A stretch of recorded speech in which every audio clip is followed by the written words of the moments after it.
All right, guys. I gotta talk about this. I'm gonna talk about two different stories. This Free for All Friday. The first story I'm gonna talk about, which is the most important of the two, is Bill Cosby. And then I'm gonna talk about some of the bullshit behind the 2021 BET Awards, at least from the ones I saw. I haven't, and I will admit, I haven't watched the full video, the entire video of the BET Awards. It's online, of course, if you want to watch it on the BET website. And also, they have clips from it, several clips from it. I watched a few of them. Let me go ahead and talk about both. This is DJ Wolf Live's Free for All, the Friday before the 4th.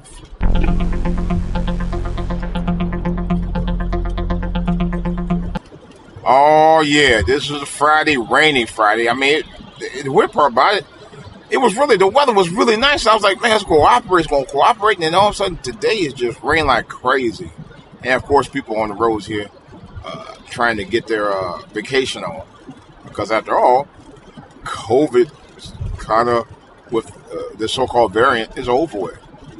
I think the variant is supposed to get people to take the shots. Scare people to take it. I really do believe that, personally.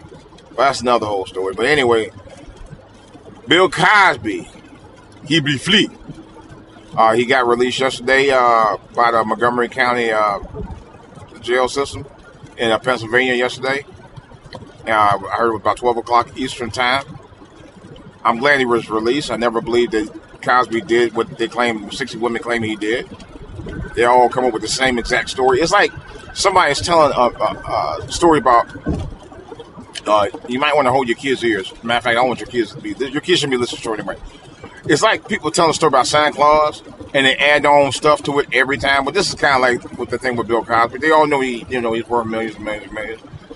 And I think that's what this whole thing was about anyway. There were women on the Dateline special that they never showed the Dateline special again. There were women on there that actually said, he didn't do anything to me. We just dated for 2 years. Yet she was one of the women they interviewed about him allegedly raping her. And that's a fact. I sat there and watched the whole 2-hour special myself. I can't find that special nowhere on YouTube or social media, anywhere. If you have a copy of it, let me know. Because I definitely want to see it again. It was a Dateline special about the 40 accusers of Bill Cosby. But I never really believed that he did it anyway. You know. I was reading something, a statement from Bill Cosby's Twitter page that I posted this morning on my channel, where it said that he never actually admitted to guilt about any of them. You know. There's the noise up here. But anyway, it's all a bunch of bullshit. Cosby didn't do it. And I'm trying to figure why it take 3 years for the courts to decide, okay, we're going to let him out because there was no actual proof that he did anything anyway. There was no actual proof of wrongdoing. Why it take 3 years to figure that out? That's what it goes to show you. They were all. It was all about breaking Bill Cosby down. Okay, it was all about trying to mess up his memory. And people have to understand, this is something they've been doing with our famous black men for years and years and years. They did it with Michael Jackson. They did it with Michael Jordan. They did it with Kobe Bryant. Even Oprah did it with Kobe Bryant through Gayle King, of course. And now she wants to take a shine. Time our first Father's Day special in the 11 and 12 years, she had a damn fucking channel. She's full of shit. That's another whole story. If you want to check it out, I talked about it on my podcast channel, For All to Hear TV on YouTube and Spreaker as well. So I'm going to quickly talk about the other thing, which is the BET Awards. BET Awards is garbage. Always have been garbage. There was only one real performance that I really liked that stood out from any of them, at least the ones I saw. I saw one for Queen Latifah. There was a bit of a disappointment because what's her name didn't bring her A game, and I wasn't impressed with Lil' Kim. MC Lyte was messed up bars, man. MC Lyte, one of the greatest female rappers out there besides Queen Latifah, and she was messing up bars big time. Not the first time she did that either. She did it on Wild 'N Out too. MC Lyte messed up bars. I was shocked, but that's another whole story. But and then I saw the Mingos with Cardi B. That was a big mess. That performance definitely didn't impress me. Then I saw a little Nas X gas. He really messed up. Old Town Road, I love that song. I ain't gonna lie. I think that was a great song. I think he did a great performance on that song.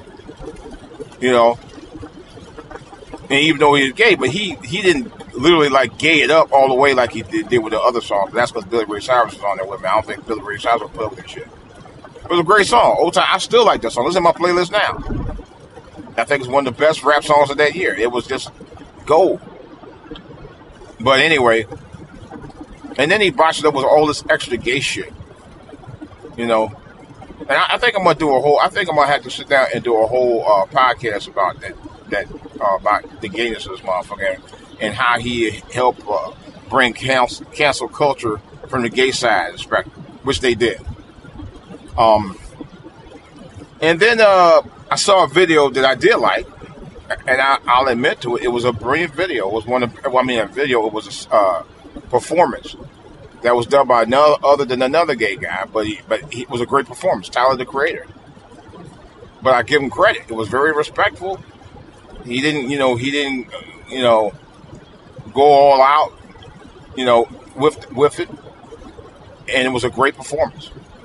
Probably the best performance I've seen on BET in years, many years. I actually, it was really good. It was a really, really good performance. He said it was his first time out. It was, from my understanding, it was his first BET performance ever, or BET a show performance ever. That's what I heard. But it was really good. It's the only one I liked out of the 4 performances I saw. That was like the best one. It wasn't flawed. It wasn't flubbed. It wasn't on that bullshit like Lil Nas X performance was on the BET Awards. It was just a regular, good, great performance, and he had major bars on it too. He was spitting like fire, man. And Taraji P. Henson was the host. I didn't even see any of her segments. But she's hosted award shows before. Matter of fact, I think she's hosted BET award show a couple of times before that. I know she's done a couple of them. But I don't know. I like her. She's a homie from out here in the DMV on the Maryland side of the game. And I dig her. I ain't gonna lie, I dig her. She's one of my favorites. She's one of my favorite actresses. I love me some Taraji P. Henson. I loved her for a long time before she really got that real big notoriety when she was doing movies like what was that movie? Hustle and Flow. And before that, I have been a big fan of her for many years. But and I think she's sexy as fuck. That's another story. And she's around 50, 51, something like that. But anyway, you wouldn't know it though. But anyway, next to my baby girl Janet Jackson. That's another story. But anyway, I didn't see her segments, but they said her segments she was bugging out, so I can't really comment on that. But she gonna bring it hood. She gonna bring it hood. All her segments, she gonna bring it very hood. But nevertheless, like I said, I did see her cutaways as hostess of the 2021 BET Awards, so I can't comment on it. But I can say this: the BET Awards show is something I started watching years ago. The last really, really, really good performance I saw was James Brown, Michael Jackson, and I didn't have much to say about it. BET Awards after that, and that was 2005. Most award shows I don't watch anyway.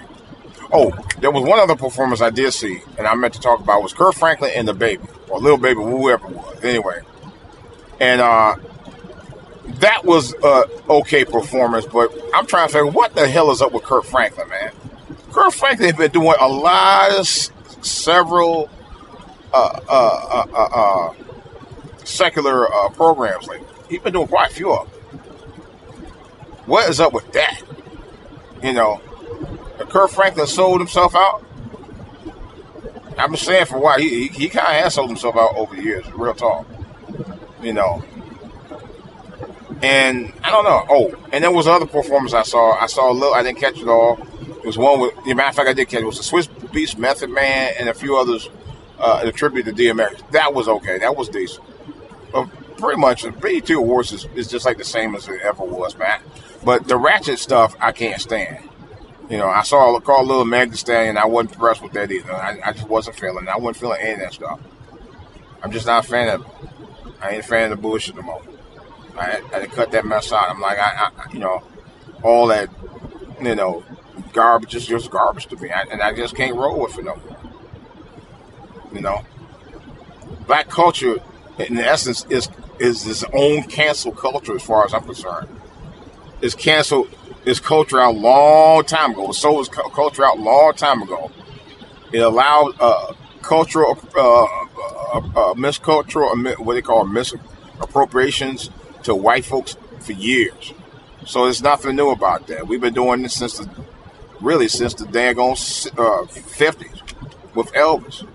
So we've been doing this this misappropriation of our culture has been there for decades. It's nothing new.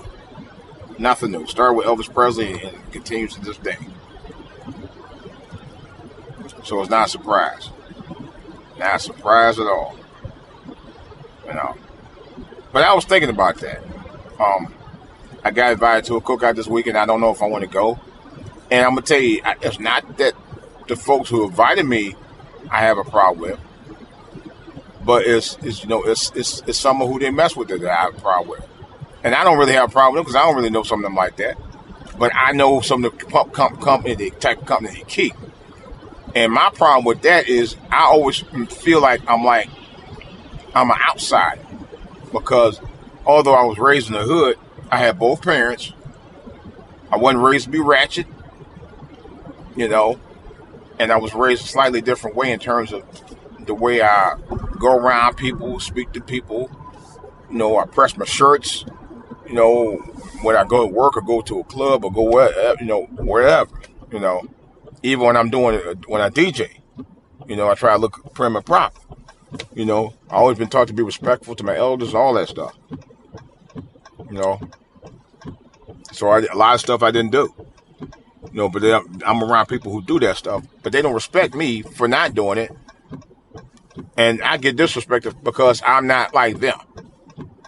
But you won't be respected for who you are because of who you are. I talked about this on another podcast.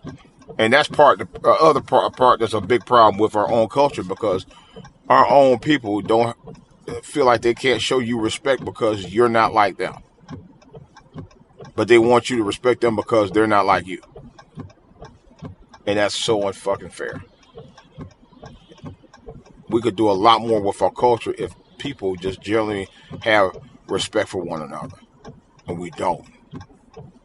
We let ourselves cancel our own culture by them being demeaning to one another. And that's the problem. That's a big problem I've had for decades.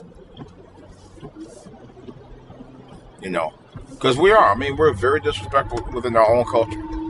To our own people. We contradict ourselves way too much. For too long. For too many years. And we continue to do the same thing over and over and over and over and over again. That in itself is a problem. We could do so much more with our culture if we weren't so jealous and envious and nasty to each other, man. If the women didn't think they were better than the guys, and the guys would be more respectful of the women, and not only that, stop fooling with some of these ratchet women that you don't want to be bothered with, you wouldn't have all these damn babies all over the place. That's another whole story. So that's pretty much all I got to say. I just wanted to get that off my chest. I really did, because I'm just tired of bullshit, man. I'm tired of the way we are to each other. I'm really sick and tired of that. Honest God, I am. And it's just not right. Our culture needs to grow the fuck up. That's all there is to it. I'm DJ Wolf. I'm out.